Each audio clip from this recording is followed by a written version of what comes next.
Greetings, everyone. We are live again. Dynasty Mirror Search for Uhuru. Thank you so much for joining us. As you come into the chat room, make sure you hit that like button. Again, make sure you hit the like button. Also, make sure you share the content. Again, make sure you share the content. Also, go to dynastymirror.com. Go to dynastymirror.com while you're there. Make sure you grab your books. Also, for those who want an autographed copy of one of my books, Cash App, $, Amir Dynast is scrolling at the bottom of the screen. After you send $20, after you send that, make sure you email me, okay, so I can know who to make it out to, where to send it to, and all that good stuff. So make sure you do that as well. Shout out to Donnie Williams and Fit Tall Watery Fitness. There we go.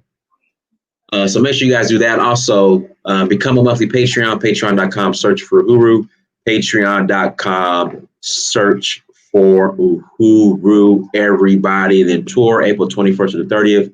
April 21st to the 30th, we are going to Sierra Leone. Come and join us April 21st through the 30th. Hold on, I want to pour me a glass of BSAP real quick, you guys.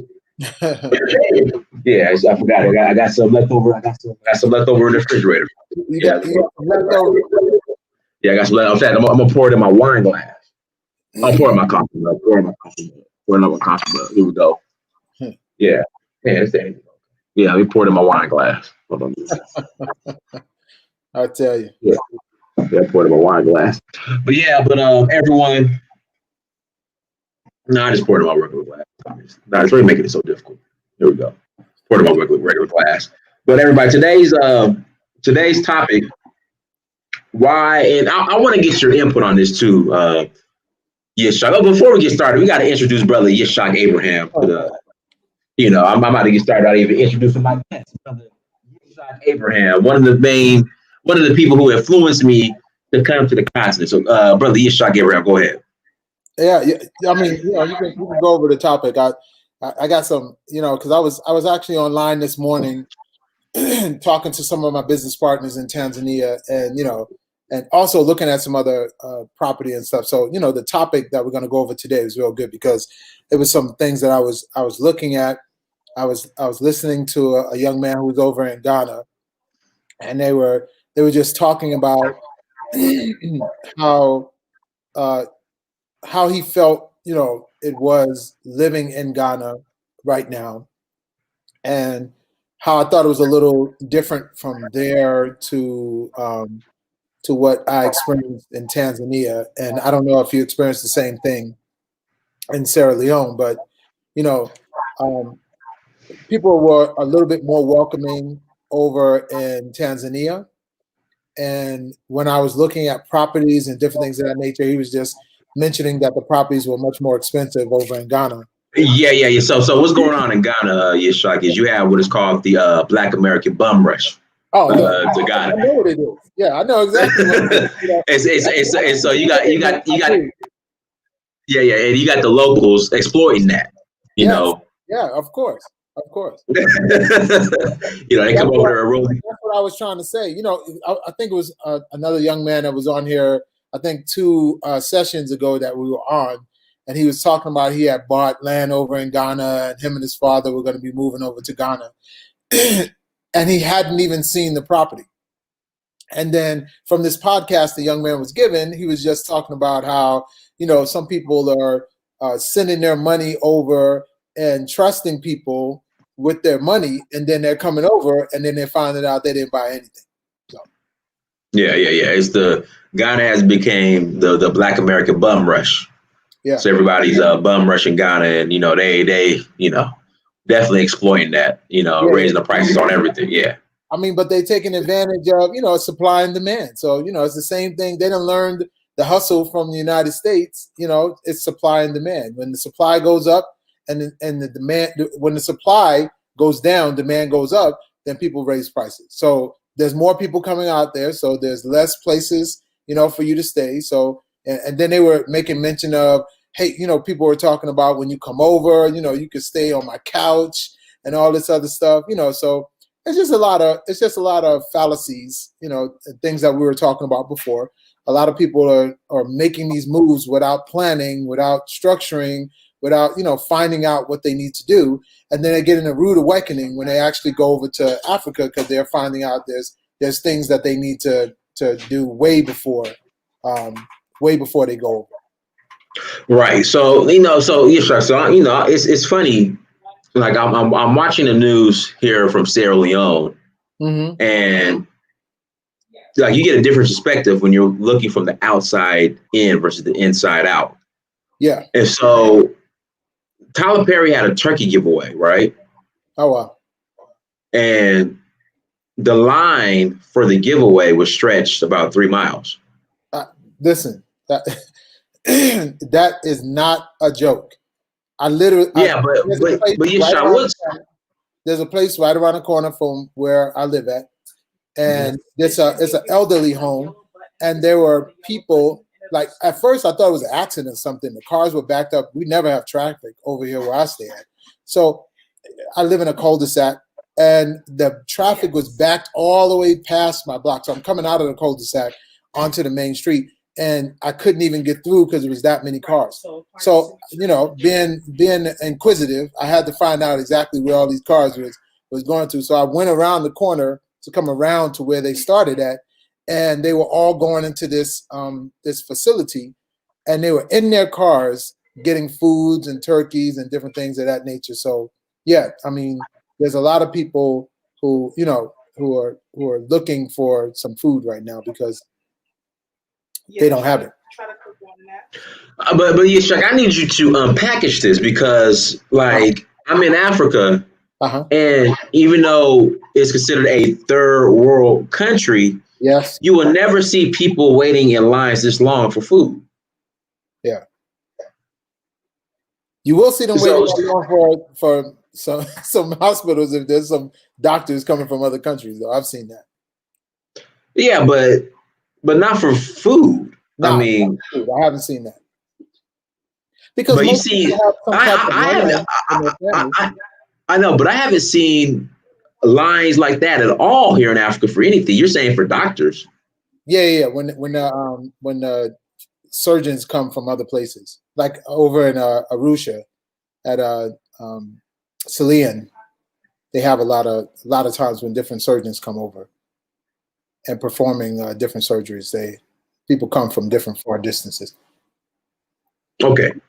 But that's something that's like special, like, but we're talking about food. Mm-hmm. Yeah. And I'm thinking to myself, Yitskhaq, I just go to Kroger or Rouse and go give me a turkey. Like, I want to watch my words carefully because I want to be sympathetic. Your girl Andrea said, they be lining up for jollof. Nah. They line up if they gonna pay for it, sis. Nah. But I'm just, like Loretta said, medical care is different than waiting for food. You're right, Loretta. It definitely is, and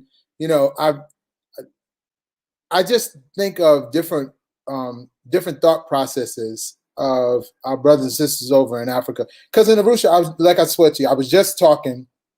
About Chilean Hospital, sis? Yeah. So I was just talking to one of my business partners out in Arusha this morning. Actually, it was this morning for me, at night for him, and he was just sharing with me how, because we have a safari company together. He was just sharing with me how the safari tours and everything have slowed down, since the coronavirus, but from where his clients were coming from. So, and there's a lot of big Asian market of people who like to come climb Kilimanjaro. So, that he was seeing a decline in that business. And that's why I think it's so vitally important for you to, before you go over to Africa, that you create this residual income, because let's say, I was as well listening to a sister who has a dental office over in Ghana. And, just imagine, she said she had businesses in the US. Just imagine if, your businesses were shut down and you weren't able to create those finances. how adversely they would affect you having your living environment over in Africa. It'd be real difficult. But yeah, Sean, the shout out to Dakota Fall for the super chat. But yeah, Sean, the point I'm trying to get to, they say Africa's a third world country. Right. But I'm sorry, continent filled with third world countries. I'm sorry. But I've never seen a skid row in Africa, and I've never seen people lined up for 3 miles waiting for a turkey. So I'm thinking something else is going on in America. Yitskhaq. Well, what I was speaking about earlier was I think they're testing people's tolerance for for falling in line. I mean, just look at in a lot of the different places where they're like you were talking about, they have mandates in the cities that are saying if you congregate more than 9 people for the holidays, they're gonna shut your utilities off. Exactly. So for me, that just goes to show that there's no laws that state that they can do that. There's no city ordinance that say they can do that. They're just testing to see if they can do things that normally they wouldn't have done before. Okay, but Yitskhaq, where is this leading to? That's my question, Yitskhaq. Where is this leading to? Where is leading? This is a practice of martial law. It's just to see if But you look in Texas and you see. So a lot of people talk about Caucasians that are out in Texas and they're not putting their mask on. Well, I'll tell you one thing. They have decided that one thing leads to the other. So they're well aware that mandating one thing, eventually they're going to mandate other things as well. So they just said at the very beginning, we're not following along with it. So we're not going along with the mask. We're not going along with the distance. We're not going along with any of that. We're going to take our responsibilities for what happens to us if if anything was to happen, but we're not going along with it. And why don't you speak to it? Because I've seen the pictures that you've taken since you've been out there, and I don't see So we already know in Africa there's no such animal as social distancing. I mean, you look at not at all. Not at all. The streets look more jam packed than New York. Not at all. Yeah. Africa. You go to any country in Africa, the streets look more packed than anything in the major cities. So the question is this. Why would no social distancing, no mask? People are in the vans all together. Tight. KK tight.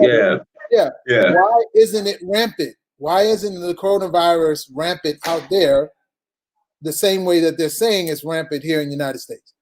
And Yitskhaq, there's an article that came out pretty much asking why isn't it rampant in Africa? Like they were pissed off that they're not suffering the way people are here in America. There's an article. Was it? Yeah, sure. There was an article. They can't understand why Africans are not suffering from COVID the way the West is. Yeah.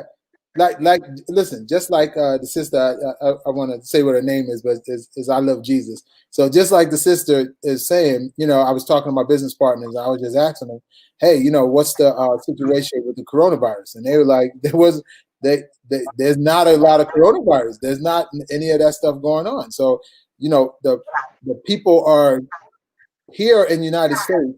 I know because I worked in the medical field before. Here in the United States, people are coming in with symptoms like, so this is the wintertime season and it's the flu season. People coming in with flu-like symptoms and then they're labeling it coronavirus.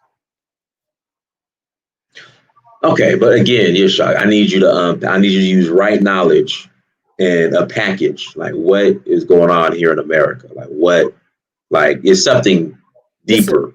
Listen, we already know. This is, you just imagine, okay, we could just go back. What have they always been talking about for years, but they were saying that they couldn't implement it because people were on top of it. This new world order, right? This one system, this one world system, this monetary system, all these other things. the opportunities for this thing to be implemented kept going around and around and around and around and around. But now you see, they have created a worldwide epidemic without the evidence. So they're just constantly saying, this is what, these are the numbers, and there's been this big uptick in, coronavirus patients, and then they have these big meat trucks outside of the hospital saying, oh yeah, the people in the hospital are dying so much that, and I have people that still work in the hospital, and they're not telling me that, that there's all these dead bodies around and they don't have enough space for people. This isn't the case. But, the media, they're professing something that they're not showing. All right, so now I want to get back to the turkey situation.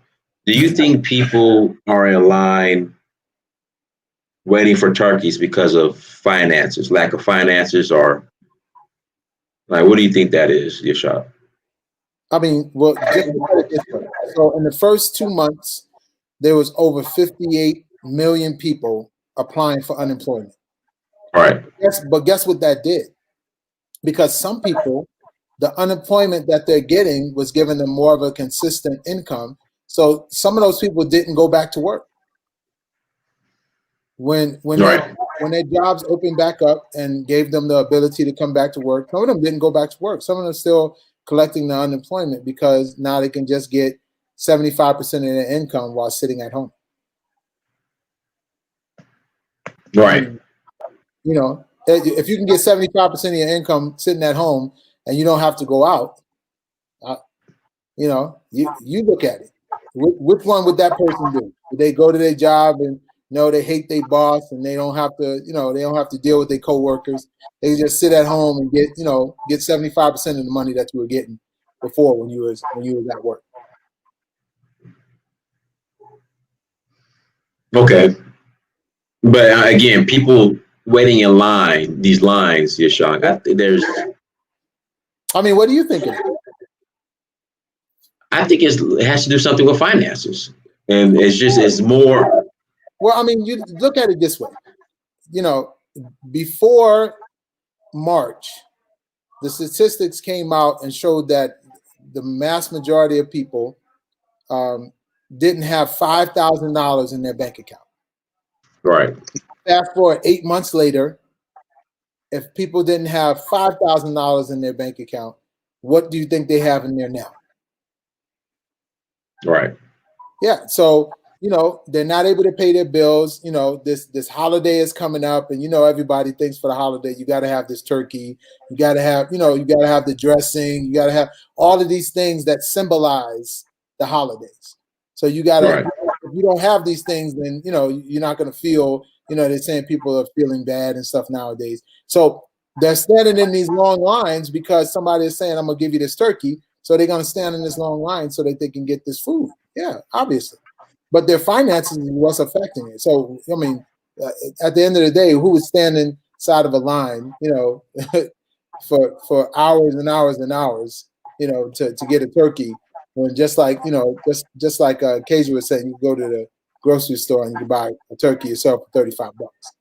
Right. Right. Yeah. Okay. Yitskhaq, what's this Great Reset? Do you know what that is? No. Okay. I guess people keep bringing up. Maybe you're saying that it's like the country is resetting, or society is resetting. But I'll tell you. So the one thing you got to realize, people might be not having money right now, but the government is not.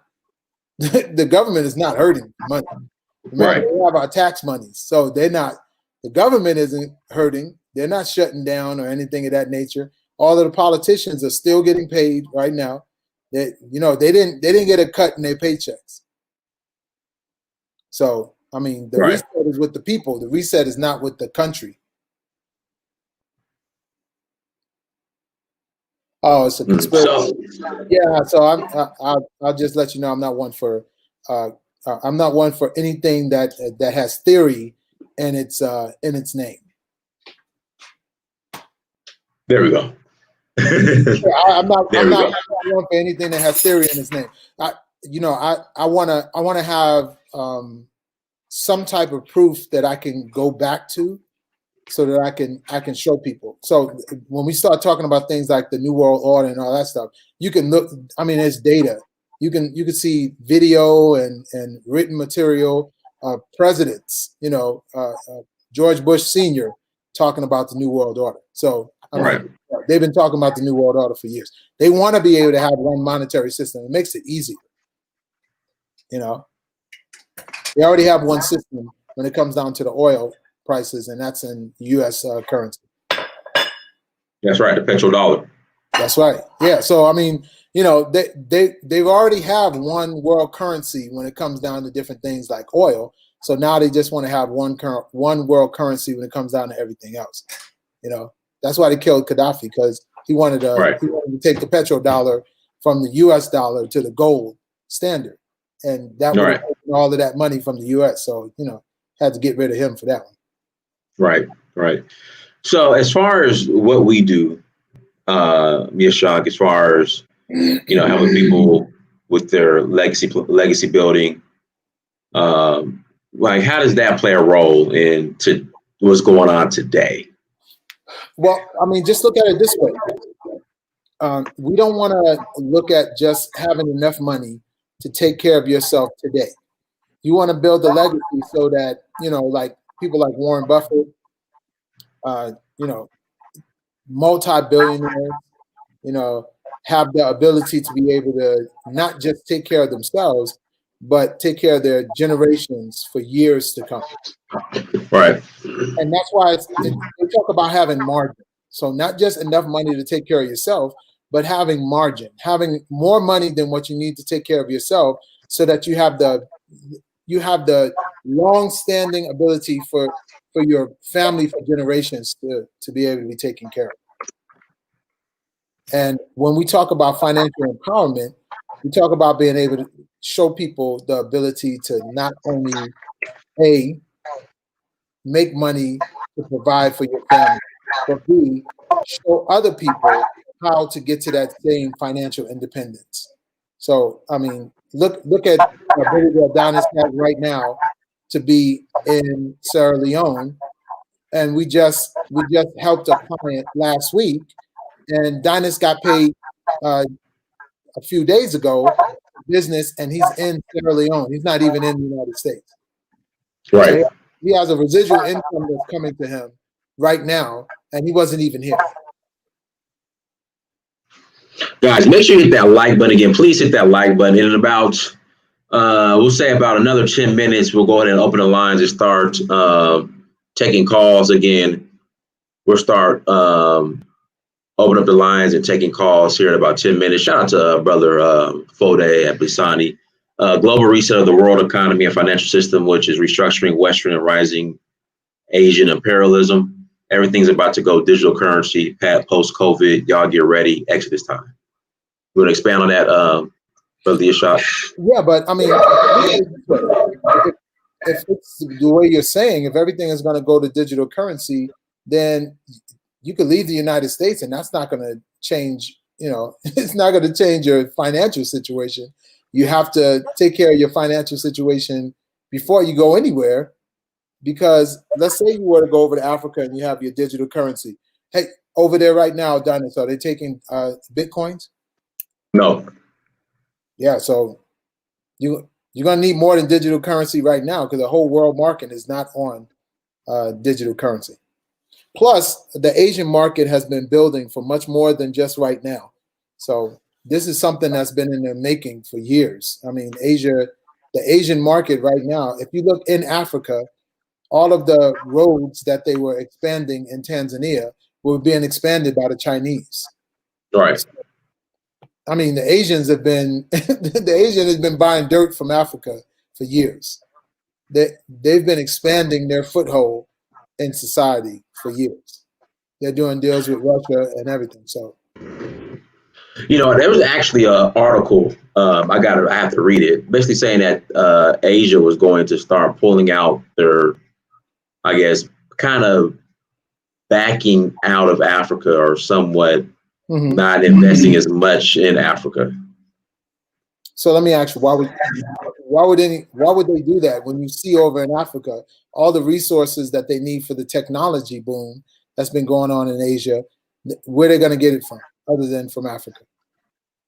I don't know. That's a good question. That's why I got to read the article. That's why the gold, the silver, the jewels, all those things that they're utilizing for technology. They're taking everything that they're getting out of the continent from Africa because they know they can get it on a fire sale. Because they come over there, they're not really looking at exactly how much they pull out of the ground. They're not keeping good records of all of those things. It's like on an honor system.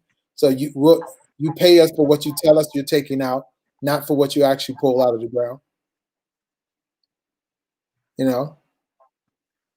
So I would read that article because it would be interesting to see what they're saying. Okay. No, I'll definitely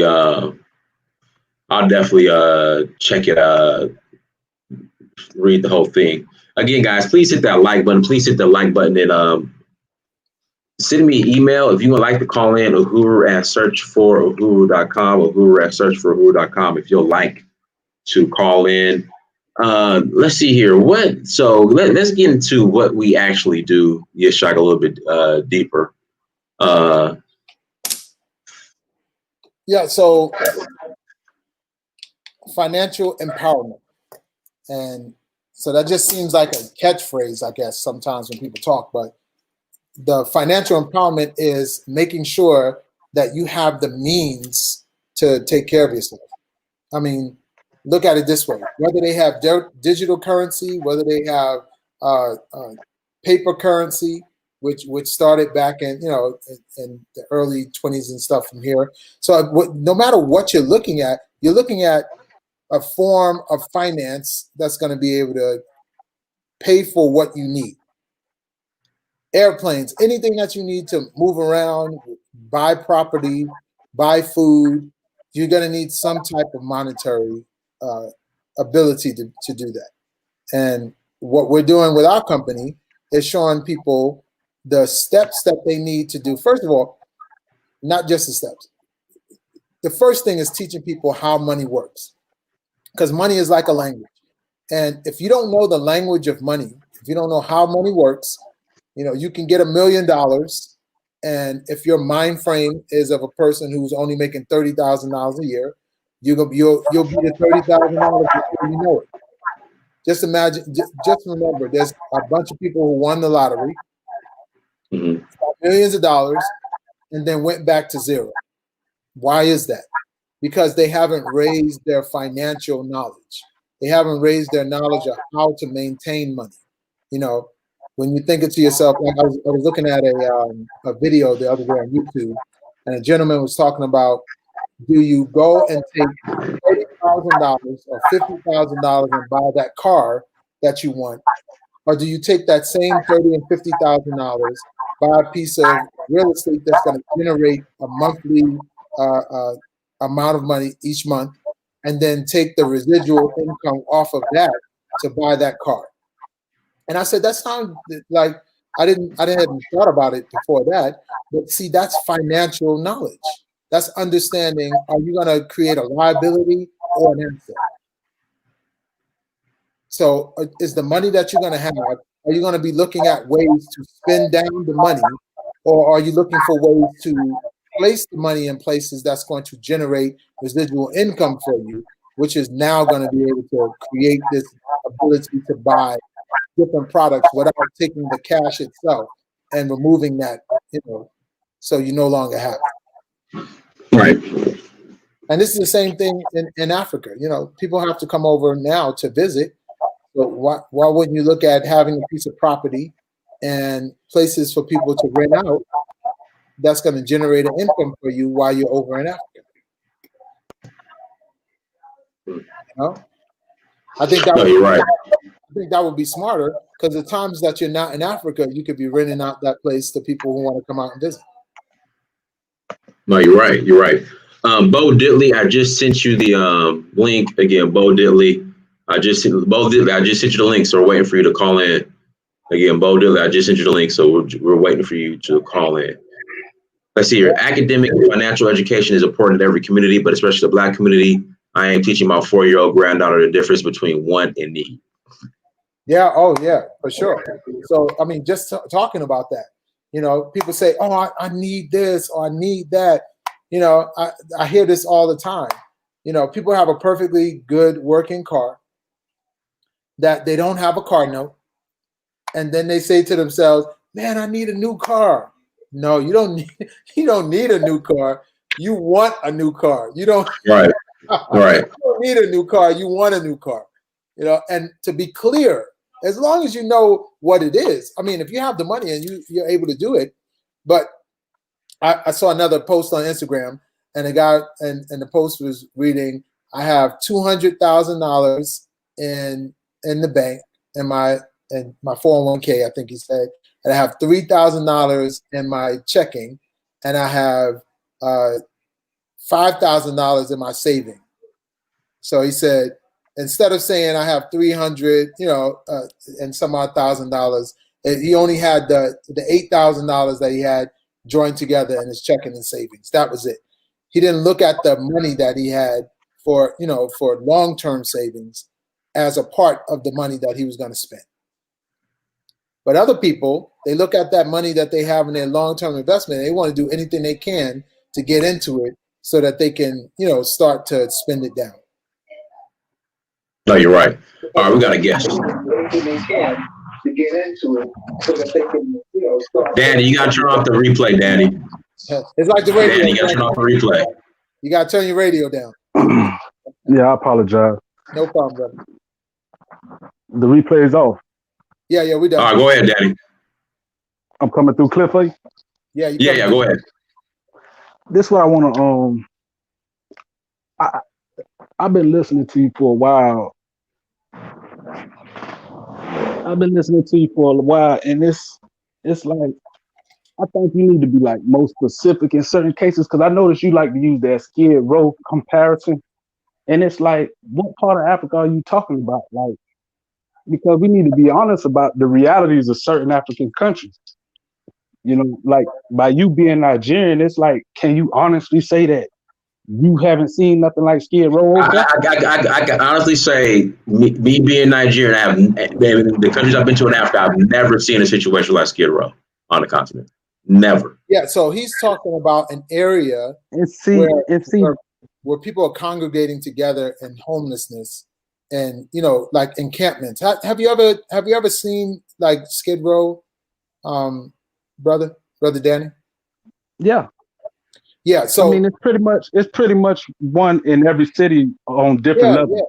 Yeah, for sure. So what we're saying is, in the continent itself, so don't mistake people not having a lot of money in Africa for a Skid Row environment. So here's what I was saying. I used to have it on my credit cards too, which was I don't know if you ever seen the mud homes, the hut houses that have grass roofs, and they call it thatched roof. Yeah, but like that's more so like in rural communities, though.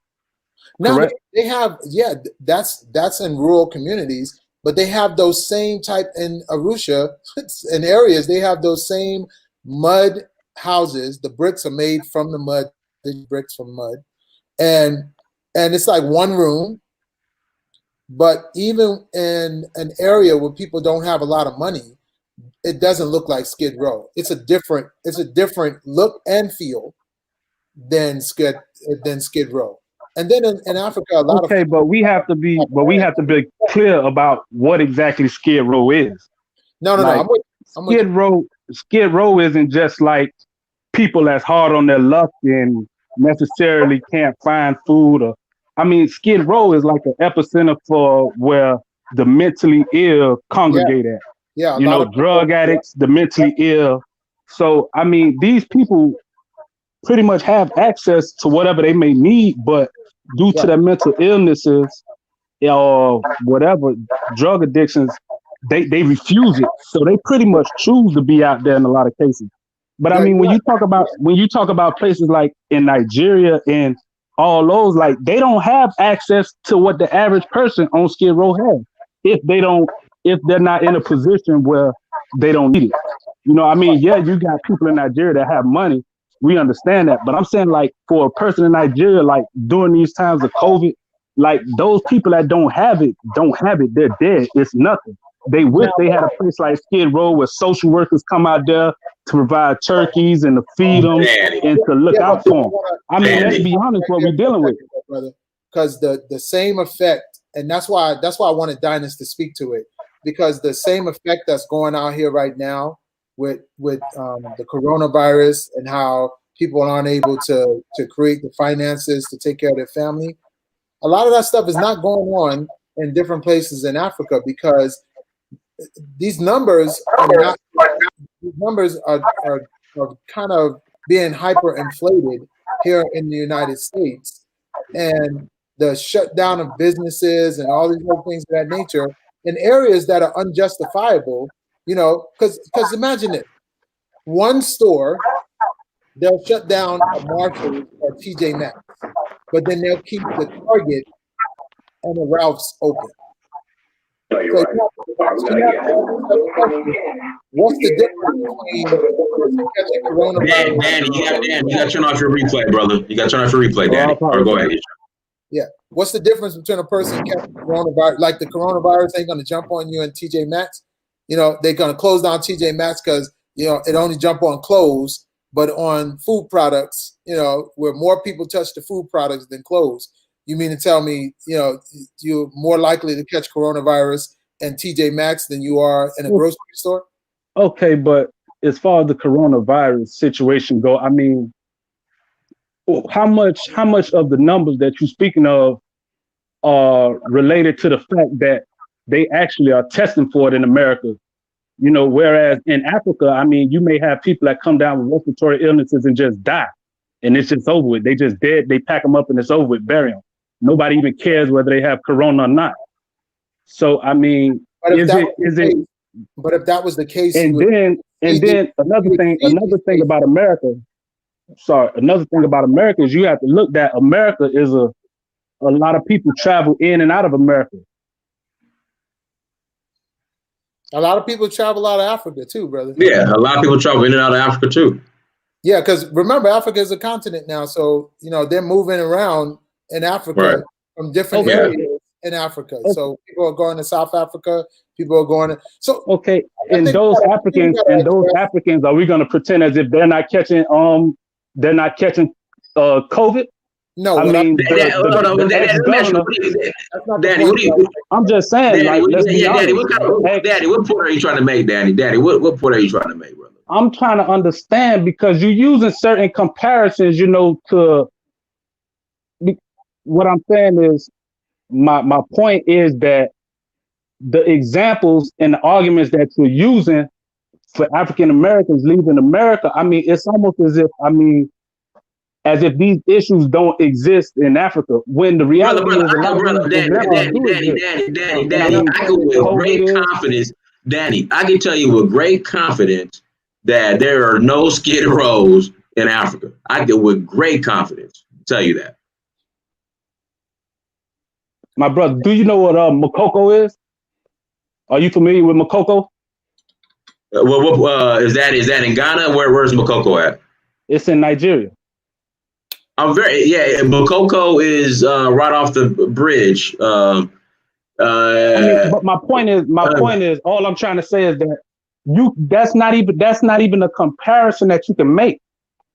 That's not even a comparison that you can make when you have whole communities living in poverty in Africa. You know, I mean, and okay, Danny, brother. Hold on, Yitskhaq. Hold on a second. Danny, no one said there's no poverty in Africa. I'm saying there's no Skid Row in Africa.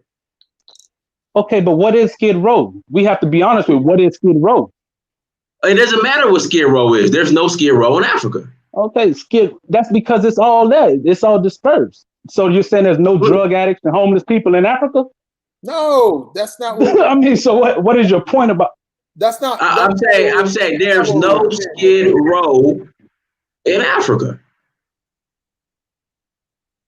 That's what I'm saying. Just saying because you like to bring up Skid Row and juxtapose it to Africa as if Skid Row is this and Africa is so much better. I mean, when the Skid Row, I mean, if anybody's been by there, I mean, anybody knows that that's just one little piece of land with just the mentally ill and drugs got to congregate at. Yes, No, but listen, Yitskhaq could testify to this. I had my nonprofit. We would feed the homeless on Skid Row every Sunday, peanut butter jelly sandwiches, water and fruit. It's called Operation Peanut Butter and Jelly. I'm very familiar with Skid Row, and the situation on Skid Row has gotten worse, and now is expanded outside of Skid Row.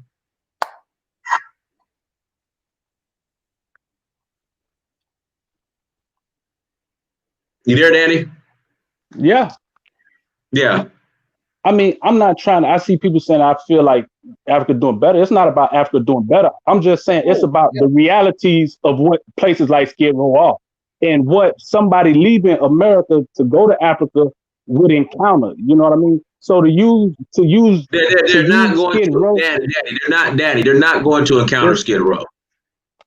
They're not going to encounter Skid Row. Yeah, but they're gonna encounter a different form of poverty that they've never seen in their life. No, and for you to that's not worse. So watch this. So that's not that's why we want to dispel a lot of these myths of thinking that there's, this big continent in Africa is filled. That's what I'm saying. So I'm just using Nigeria because Dynast is Nigerian. So I can understand from your perspective, you're in Tanzania. So the dynamics is going to be totally different. Right, but not even just that.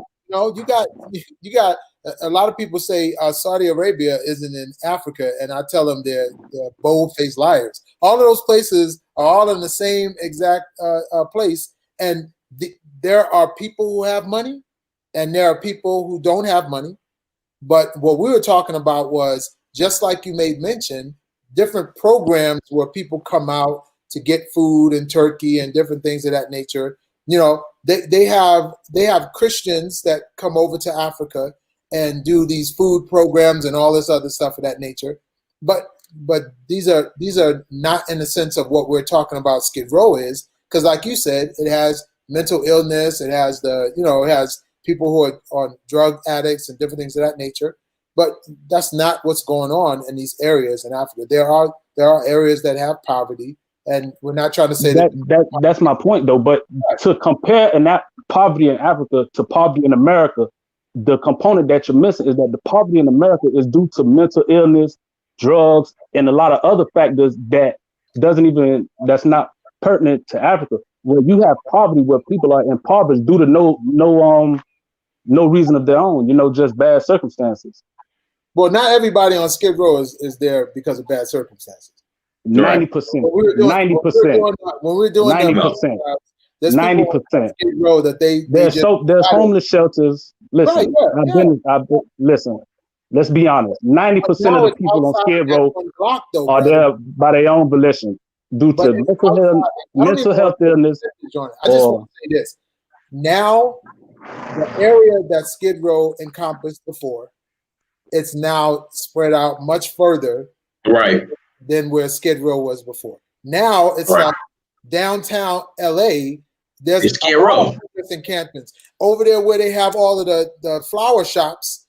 Like there's tents in front of the businesses now. So it's more than just on one street. Now it's like it's in a bigger area. Yeah, it's growing. It's growing, but who are these people? These are people that's moving into LA. They're not native residents from LA that's just going out in the streets. I can't even speak to who is out there. Most of them are basically vagabonds from all across the country that just come to LA chasing a dream and end up homeless. Well, I think the only point that we were trying to make, and I can attest to to what you're saying. I don't think we're trying to make that greatest comparison between poverty in the U.S. and poverty in Africa. I think we're just making mention to the programs and different things of that nature, people standing online to get the turkey food and stuff like that. So, but I mean, what would be wrong with that, though? I mean, like you all said it like it's a bad thing. Like, what's wrong with that, though? It's not a bad thing, but it's a red flag. But Dan, you got to ask yourself, America's considered this first world country. the land of milk and honey and opportunity. When people are in a line that's 3 miles long for turkey, something is fundamentally wrong. There's like a break. There's something that's going on. Why? Danny? Why? Danny, what do you mean? Why? It's free. No, Danny, it's a free turkey. Listen, watch this. So the need for a person to stand on a line to get a turkey is what Dynas is saying is the thing that's fundamentally wrong about it is not the fact that they're standing on a line to get a turkey. The fact is the size of the line is not the way it used to be before. There used to be certain people who would go out to get food and clothing and different things of that nature because they couldn't afford it at the time. They were on hard times. But these hard times are not, 1 day, 2 days any longer. This hard time is you got a line of people. But what I'm saying is you have now, you have a turkey nowadays go for what, about $30, $40? Yes. So yeah. So you have a family that's working, doing everything or whatever, and you're giving away a free $40 turkey. So of course, some people who they may just be cheapskates. They don't want to pay for it, so they're going to go get the free turkey. I mean, that's not necessarily an indictment on how bad people in America are necessarily doing. It's just it may just be opportunistic. That's an indictment, Daddy. That's an indictment. That's an indictment, Daddy. So we're not saying anything about the people. We're not saying anything about the people standing on the line, Danny. I think you're just misunderstanding what we're saying. We're saying that because people have to stand on the line right now, it's talking about their financial situation. So I'm not going to stand on the line to get a free turkey, Danny, because I don't have to, because I have the finances to go to the store. I don't eat turkey, but I have the finances to afford it if I wanted to go and get it from the store. What I'm trying to speak of is if we're in this situation where our finances are so bad that we have to stand on. First of all, I just came from the store and there's a line at the store because they have a 75 capacity at the store. Exactly. Black Friday is going to be lines for hours. I turned my car right around and I came right back to the house. I'm not standing on the line if I got the money or not. I'm not going to do it. I'll just go out there 6 o'clock when the store opens up and there ain't going to be no line. But how much of that speaks to just the mentality of Americans just wanting something for free? Because if you look at like Black Friday, that's going to come up. There's going to be hour-long lines out there too.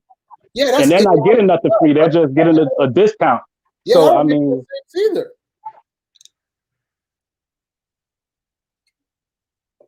Just either waiting in line for Jordans, waiting in line. I've never done a Black Friday Jordan drop.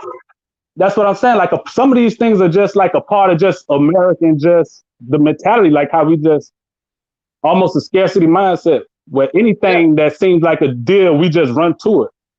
Yeah, and that's why we're saying, and that's what if you just look at the basis of what when I get on with Dynas, we're just talking about the reason why we're in these states that we're in is because we're not thinking about those things, because we are looking for the discount deal when it comes down to clothing and food and different things of that nature. But when it comes down to us creating a plan to save our money, to spend less, in those months before there's a problem, before the coronavirus or any of those things, and we don't think to ourselves, I want to start saving money. I want to start creating more finances. I want to take the money that I have and live below my means instead of living above my means. All of those things we're just speaking to it because it's a thought process. It's a thing in our mind where we think to ourselves, we don't have to plan for the future. The future is not guaranteed. I have a lot of people from my neighborhood in Queens where I grew up at who said, well, I didn't think that I was going to live to this age, so that's why I never planned on saving money for the future. And I said, that's a cop-out, man. You think to yourself, oh, because I don't think I'm going to live till 40, I'm not going to save no money. Like, that doesn't even make any sense. Yeah. Yeah, we got to get into the habit of saving money. We got to get into the habit of, investing, not investing in the stock market. You don't have to invest in the stock market, but you have to allow your money to do more than just sit in the bank, because it's not going to get you in financial, leveling up. You're not going to be able to level up your money in the bank. Right. They're going to give you anything, they're going to give you like 0.025% on your money. And if inflation grows at 3% every year, and you're not even matching inflation, then shit, you just lost the ability to buy more things with your money next year. Right. Yeah. So and how do huh? Okay, with us knowing that, how do we leverage, or how does Africa come into the picture without these, I would say, the assistance of America? You mean what would you do with your own money to be able to? Like you saying, us being able to leverage it, I'm assuming that Africa is I won't say the answer, but a part of the equation. Yeah, I mean, so how does that? Because we already know the resources and the opportunities in America. So how do we leverage that for here over there? Well, I'll tell you, those same opportunities that you have here in America, they have in Africa.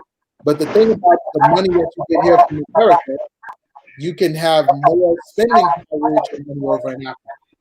Hey, if I can interject, I'll give you a prime example, Daddy. All right, so I was making in corporate America, I was making 6 figures a year. 2014, I bought my first home. I paid $185,000 for it here in Atlanta. Speed up to 2020. If I were to buy the same house in the same neighborhood with the way prices have appreciated in Atlanta, even though I was making 6 figures a year, I probably would not have been able to get into that house. That's what's going on in America. Well, then that means you made a lot of money in the meantime. No, Danny, I don't think, and you're right. If I would have, put down that means you rate the real estate game. He did. Yeah, because his house was worth so much more now than what he paid for it when he bought it. Yeah, right. Yeah. So the opportunity in itself, for the most part, I'd say for the average person. Yeah, it is. No, but the opportunities are out there for the average person. No, what I'm saying though, the average person who may not be like wherever, I don't know, wherever you are, he are, but in order to leverage in Africa, you need America. Like, there's nothing really, you're not going to be able to accomplish that outside of America quickly, you won't be able to get that house with 3.5 down on a $300,000 house and snatch out the equity 3 years later and have $100,000 to go to Africa with. Like, those type of, you're not going to be able to do that in Africa. But Daddy, I think the point you're missing, Daddy, I'm sorry, Yitskhaq, but Daddy, I think the point that you're missing is you're right to a point, but the problem is now getting into that house in 2020, but with those same resources, you could buy a nice house that's comparable to mine. My point is, you would have never had that house in Africa. You would have never had that house in Africa. What do you mean I would never have that house in Africa? What do you mean? You would have never had it because there would have been no mortgage for you to take out at 4%. You probably would have been paying 15%, or you would have just had to have straight cash money. You would have had to have the straight $200,000-$300,000, whatever that house cost. Well, not necessarily, Daddy. Banks in Africa. No, not necessarily, Daddy. Again, it depends which country. So in South Africa and Namibia, the system is similar to America. So you could have done that. We're talking about Nigeria. You're Nigerian, right? Well, the thing is, in Nigeria, if that's the case, and Danny, I would have took just money out of my 401k and bought a house straight cash. You get a nice 3-bedroom, 2-bath house, depending on certain parts of Nigeria, for like $50,000. Yep, in Tanzania too. Yeah, so I just would have just bought it cash from my 401k. That's what I'm saying, though. It's still coming from the leverage coming from America. I mean, it has to drain out your 401k, but the leverage you have here, if you don't establish the leverage here, I mean, going there is kind of like futile. No, but Danny, you're saying the same exact thing that we're saying. We're saying you have to create that finances here in America and then take that money that you can double, triple, quadruple that money over in Africa and get more power. We understand that. That's what I'm saying. That's the second part of, but how? Like, what in Africa? What are we going there? Where are the opportunities at? No, that's like surefire in America, like the blueprint. We're not saying we're saying you can take the capital here in America, you could bring it over to Africa, and you don't have to have a business in Africa. You can just buy a home to live in Africa and have that money that you're generating here from the United States. So the 401k isn't the only place that you can pull your money out of. You can have a financial that. So the question that you were asking was, what do we do? Well, we do financial services, and the money that you're getting in commission from financial services, they have recurring income where I manage money for people, and every year I get a recurring commission every year off of the money that I manage for them. I don't have to do new money or new business to get that same amount of commission that I'm going to get every year. Okay, so it's not necessarily about making money when you get there. It's more so about leveraging what you have here just to be able to sustain while you're there. Correct. Okay. Correct. See, our thought process is a little different, Danny. So our thought process is not, if you want to go to Africa to create businesses and different things of that nature, you got to remember that the income that you're going to create over in Africa is not going to be comparative to what you're going to generate here in the United States, unless you have a bigger company.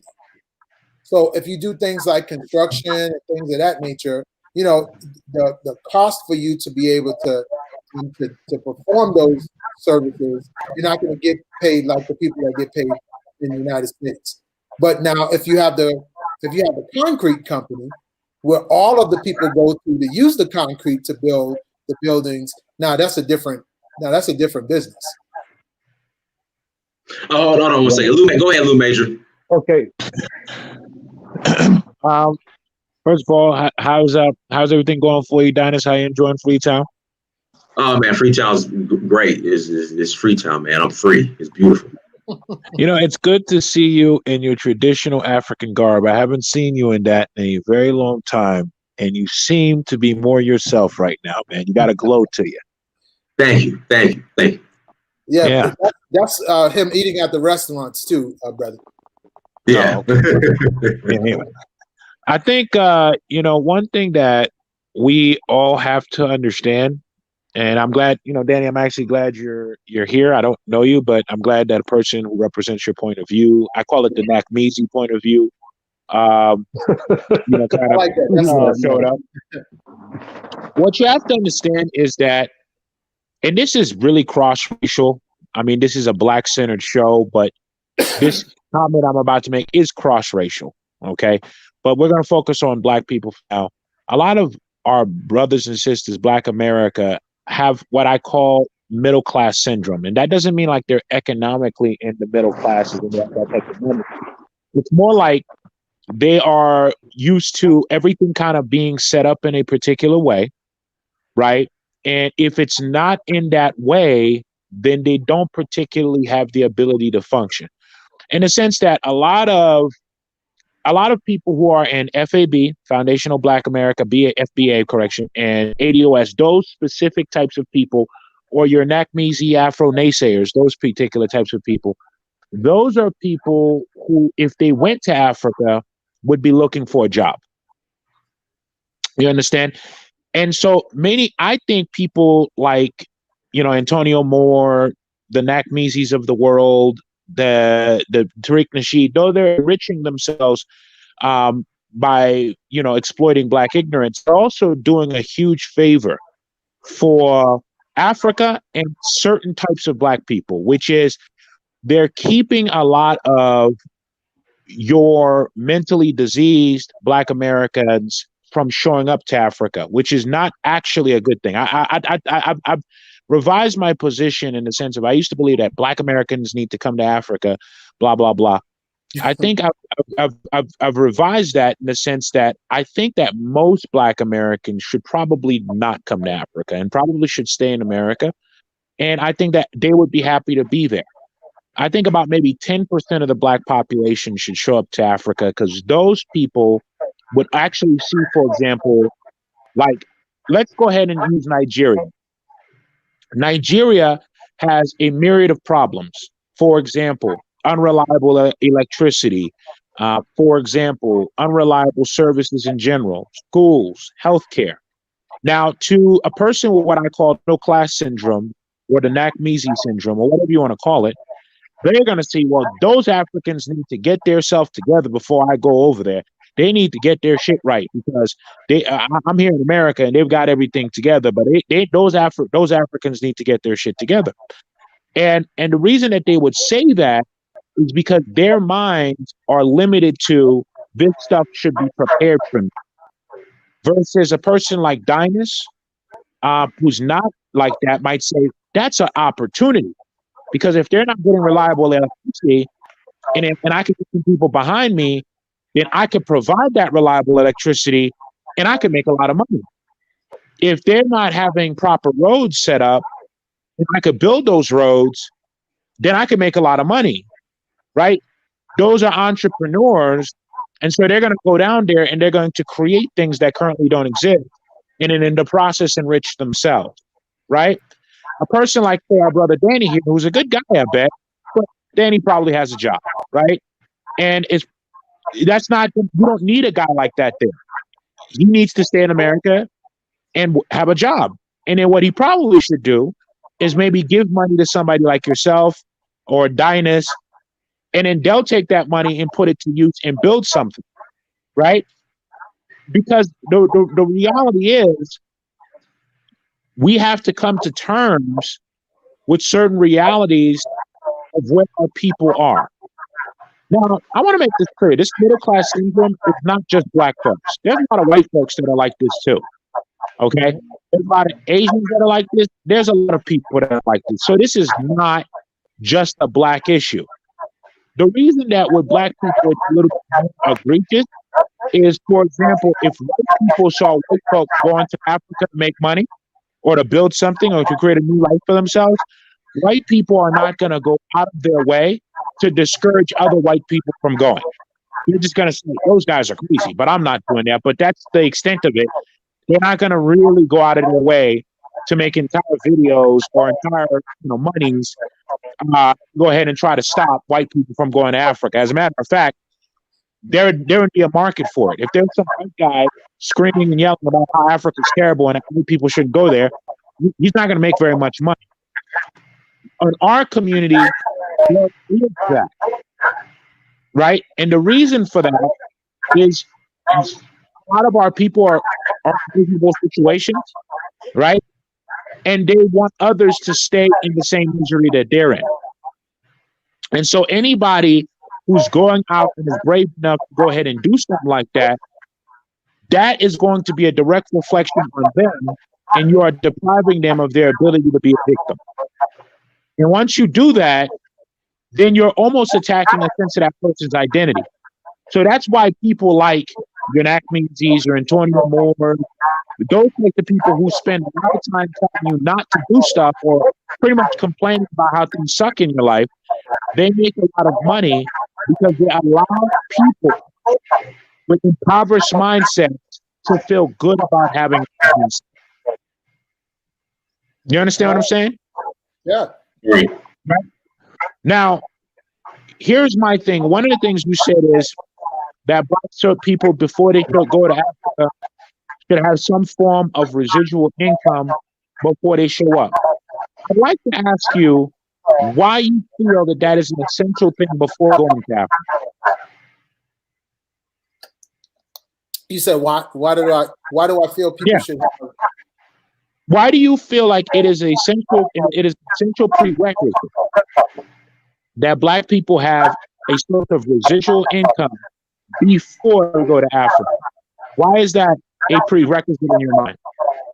I'm not saying it's a prerequisite. I'm saying from what I've seen, a majority of people who take the trip over to Africa are not aware of how much they're going to actually need to be there. They're not aware of the different things, like I was reading the comments of one of the young ladies in the post of rolling blackout, the need for generators, so many different things that people are encountering. I'm saying if a person is to go over to Africa and they want to be able to be prepared for anything that might happen, like if you need a generator, or if you need, like we talked about the last time, if you go over and say, hey, I want to be a farmer, I want to farm the land, but you're not aware of the time frame that it takes for you to grow crops and then from the time that you grow it, when you're going to be able to harvest the crops, having a residual income helps you take care of those downtimes before you're able to generate things on your own. Okay. Can you explain to me how that would be different from moving anywhere else or starting any business at all? Because if I'm not mistaken, right, now I could be wrong, but my general belief or understanding of starting a business, that when you start a new business, you should be prepared to not any income for yourself for 2 years. And that would be if you start the income business in the United States. Well, that's just not the truth anymore, brother. That's if you have a brick and mortar business. But even now, today, you can start a digital business online, and you can make money this month with that business. You can start a business in financial services like myself and Dynast have, and you can make money in that business this week. So there's no great time frames. See, those are old, antiquated thought processes.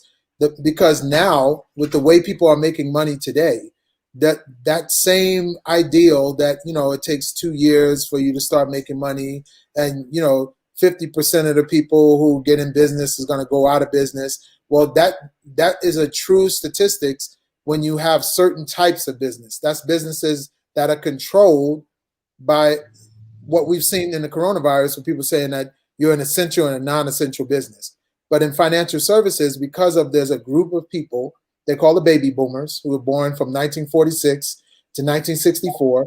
Those folks are influencing the whole financial services industry. They're injecting $76 trillion into the world economy. And this is coming from 401k accounts, pension plans, retirement funds, IRAs, all of this money. And there are the financial advisors that are advising them on how to be able to, A, maintain their money, B, grow their money while they're in retirement, and C, make sure they don't run out of money. All of these people who are doing these jobs for them, they're creating income. Like, I sat down with a client just last week.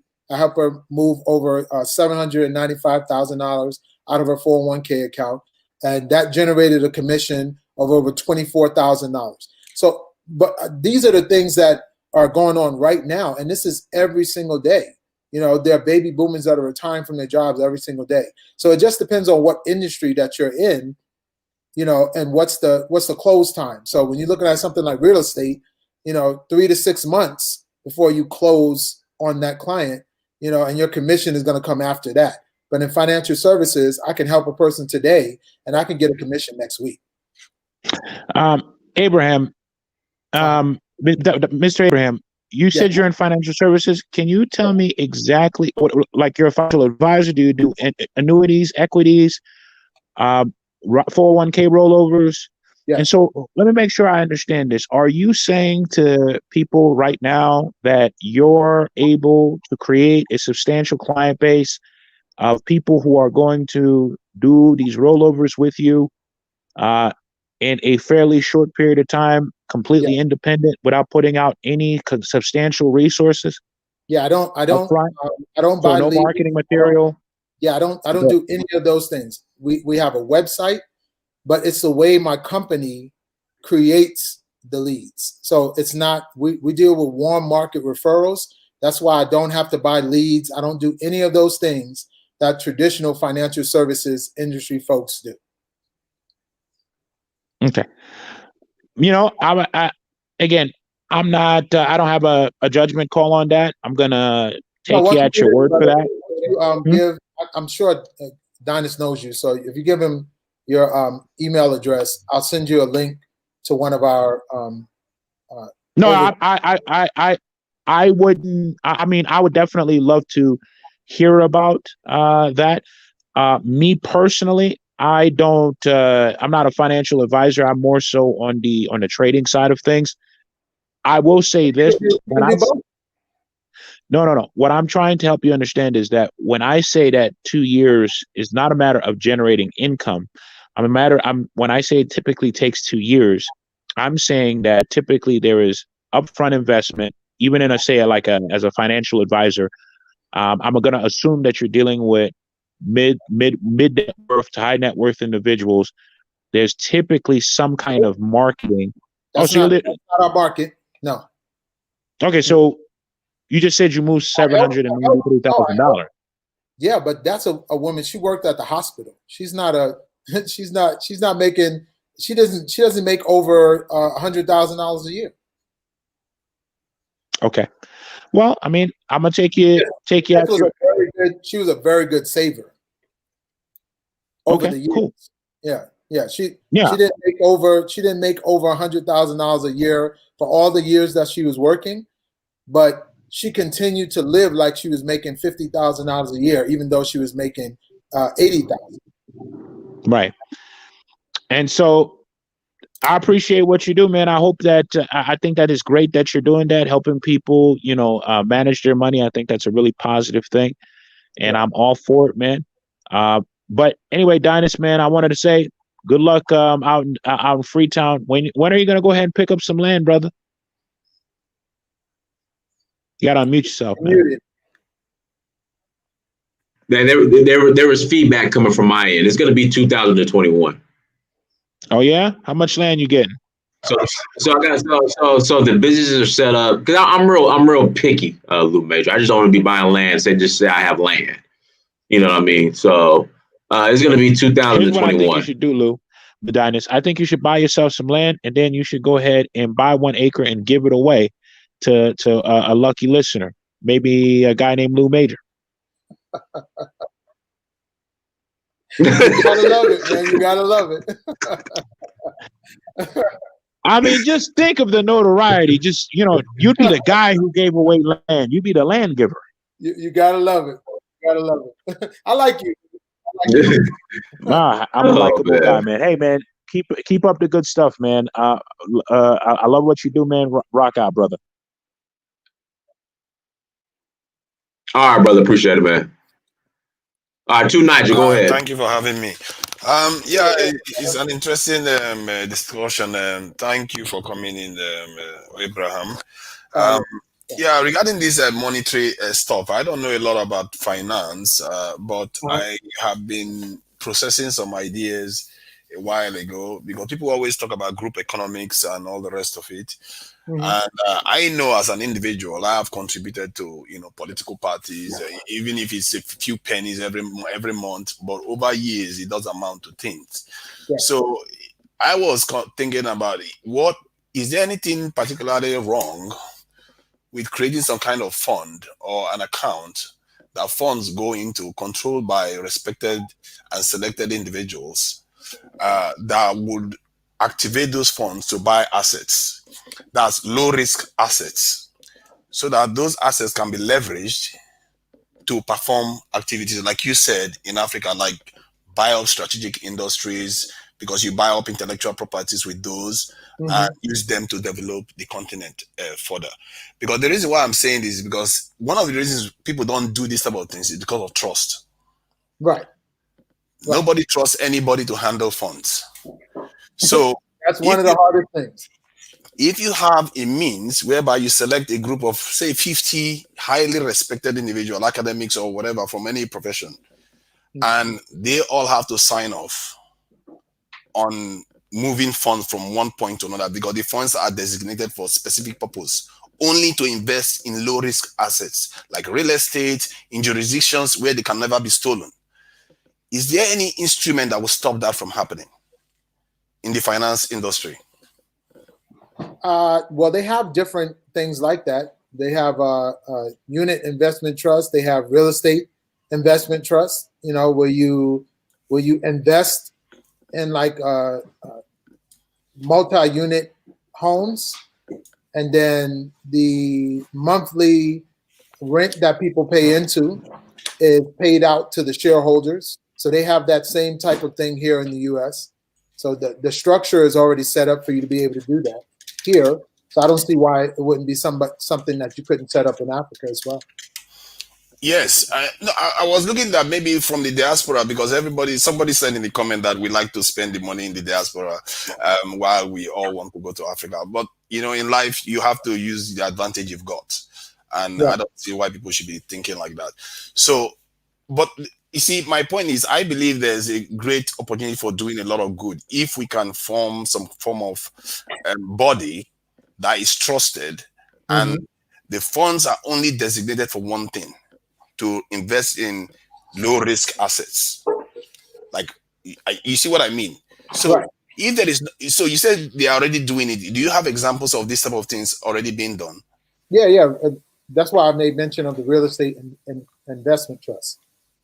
Okay, real estate investments. So what do they do with the funds that they do? They They use it to buy more properties. Okay, and after that, what do they do with the funds? Do they use the funds to like help the continent in any way or help this community? No, they're not. These are all individual investors that are looking to be able to take the proceeds on a monthly basis, to be able to utilize the proceeds on a monthly basis. But they don't take all the money out. They utilize some of the proceeds to buy more properties. Okay, so because in my mind, I think if someone can have something like that kind of instrument with body of people that can be trusted, because as a number, even if you don't trust them, they can't. There's no room for fraud because it's only for a specific purpose. Yeah, but there's always room for fraud. And how? I think because just because the body of people agree on it doesn't mean the end result is gonna make it. So just imagine if I go to buy a piece of property and I buy the property from the wrong person who doesn't have the best intentions, like maybe they don't even own the property. They're just acting like they own the property, and then you spend the money with that person and you haven't bought the land. So now you have to explain to the people who invested, oh, we know we wanted to make the purchase of the property, but we talked to the wrong person. You see, I think I agree with that. But if somebody wanted to do this and you only go for properties that are high profile, like we know who owns these properties, yeah, it's quite legitimate.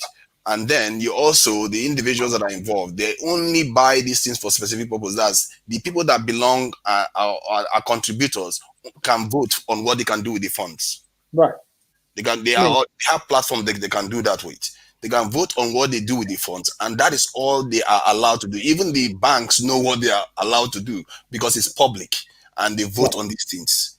As you see, so if they can do something like that, if there is no instrument to stop them, it could be a force for good. Oh yeah, for sure. And you see, so there's elements from what you said. There are elements of these kind of arrangements in place. When I spoke to someone about it, they said no, they are going to find a way to stop you from doing something like that, because I believe this has a lot of potential. It's one of my friends. I ran this through, and he said, because he was into finance, he said they will find a way, because if they feel this is going to cause real problem strategically for them, because these funds are going to be now leveraged from the low risk assets to secure this in strategic companies. If you take those funds and use to buy like a chip making company, and now you own the intellectual property and you move it to South Africa and or Nigeria. Mm-hmm. You see how strategically you can use that to do a lot of good for Africans. But these guys felt that if you start doing that, making that such moves, they will find a way to stop it. That's why I'm asking you, is there any way they can stop something like that? Not if it's all legal, of course not. No. What you do with the proceeds is up to you. Great. This is why I love this topic, because I've been racking my brain, because people have been talking about, group economics. I believe this has a lot of potential, because if somebody has $5, they throw it in there.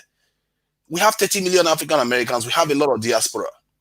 Every $5 counts. And within 10 years, if they start seeing results, do you see the potential of that? You can raise billions, and then with those funds, you can actually create bonds to do even more. My fear is that they will stop it. That's my fear. Yeah, well, that's the whole thing. I don't think that's the major thing that's going to hold back doing things of this nature. I think it's going to be something like, whether a person is going to have the best of intentions and if they're going to be honest with the money. So you got to make sure that the 50 people on the council are, as you said, trustworthy people that's going to have the best intentions for the exactly. That is true. If 50 people can come together and sabotage a whole organization, that would be extremely hard to do. Well, I'll tell you one thing. Once you go over one, it becomes so much easier.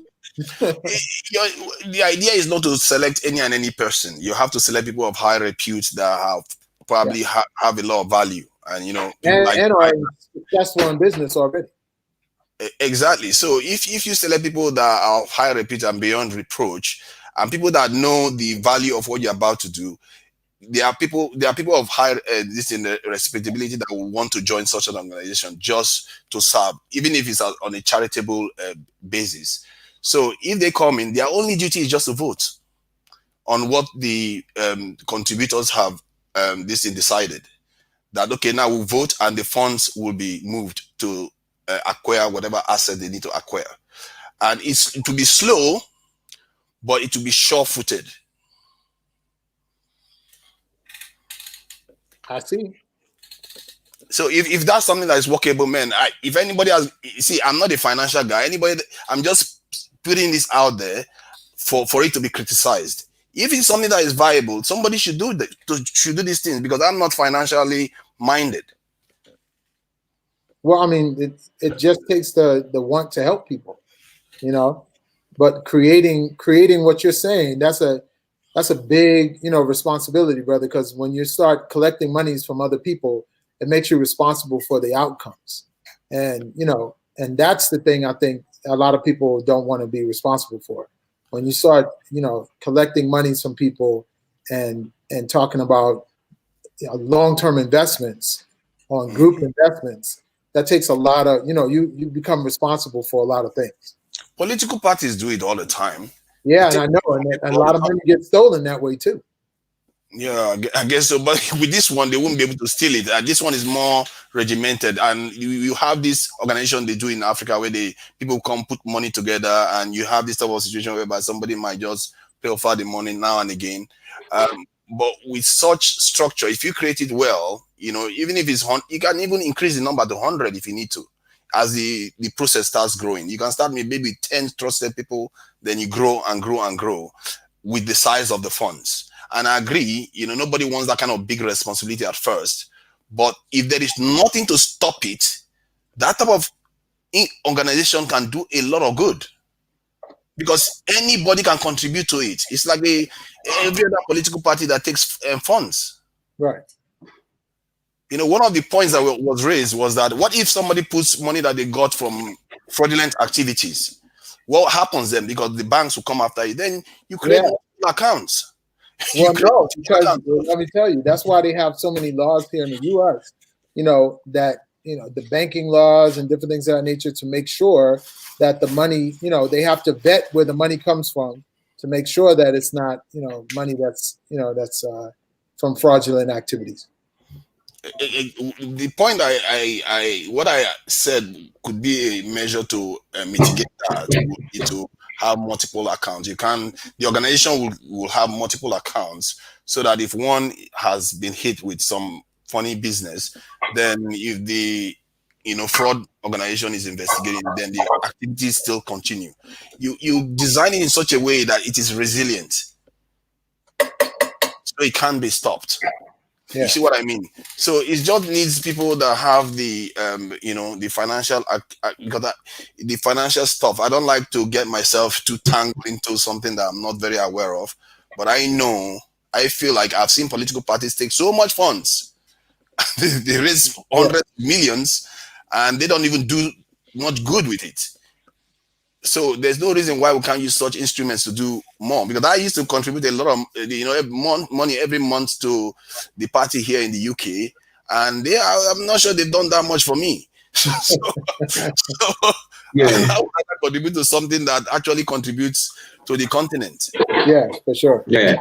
Hey, but Nigel, let's brother, we appreciate you coming on. Let's get this last caller on so me and Shaka close out, brother. We appreciate you coming on, bro. Thank you.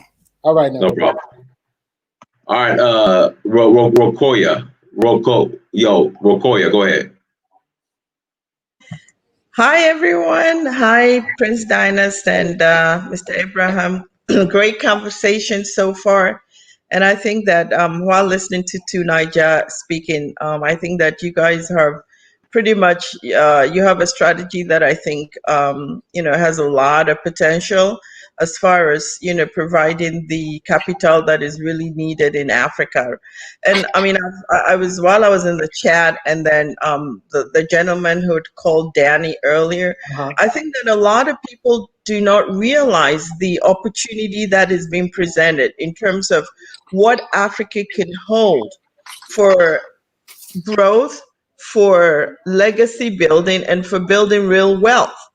And what you guys are saying is very clear, that it's a question of building capital here and having that capital in Africa actually transform in exponential ways, right?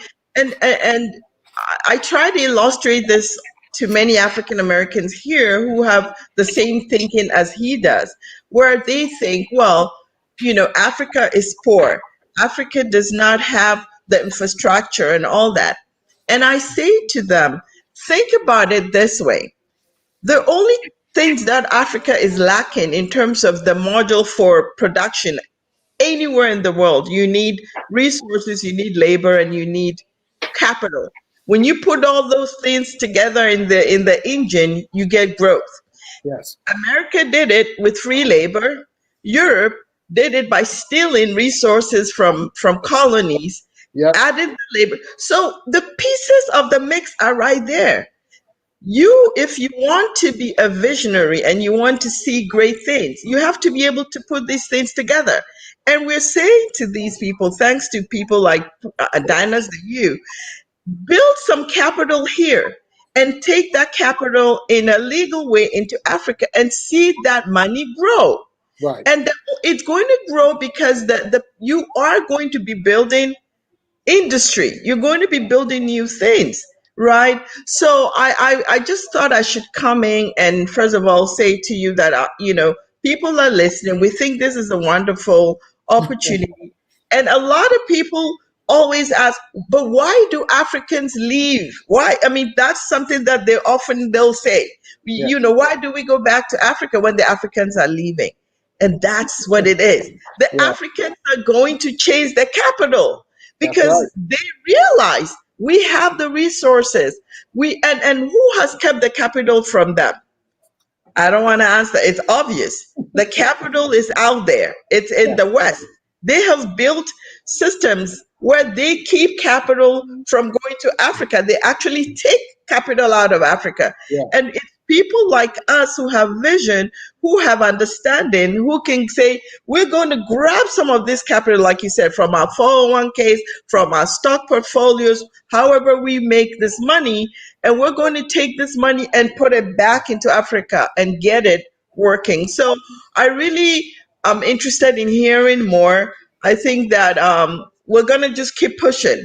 Those of us who understand privately are doing things, and those who don't, well, we're going to leave them behind. It's right. Things are changing, right? I just read an article from Japan that says by the year 2025, no, in 10 years, so 10 years from now, they believe the American economy is going to crash. Everybody can see it except the people on the bottom who need the most are people who need to bail out the most, and they have a place they can bail to and suddenly have an advantage because what do they have? They have this capital.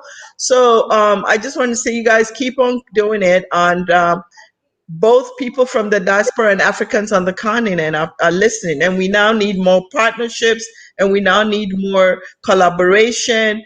And let's make this thing happen. Thank you so much for listening to me, guys. Hey, you're very welcome.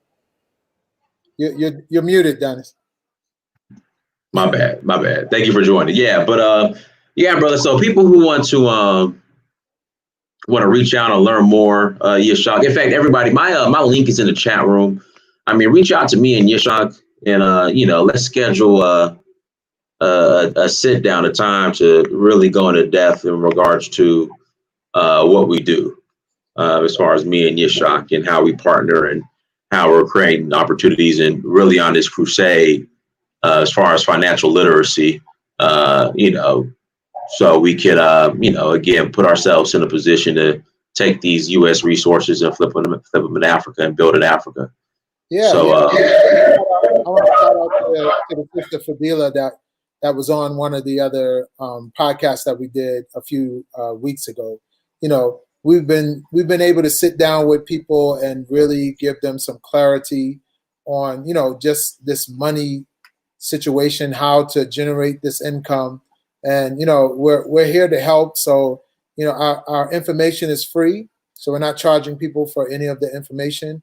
And we want to sit down and give you the keys that you need to build wherever you decide you want to build. If it's building here in the U.S. or building in Africa, whatever you want to be able to do, but to be able to have the resources to build that capital.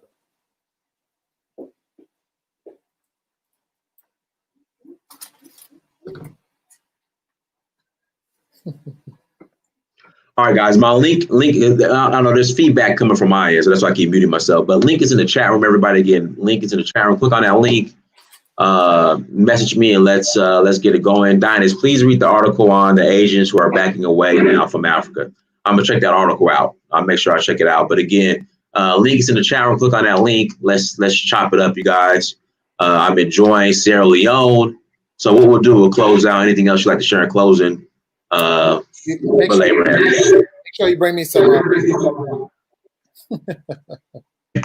right, got you. All right, so everyone, thank you so much for joining. Make sure you like, share, subscribe. Click on the link. Until next time, family, Dinus Mirror Search for Huru. Peace.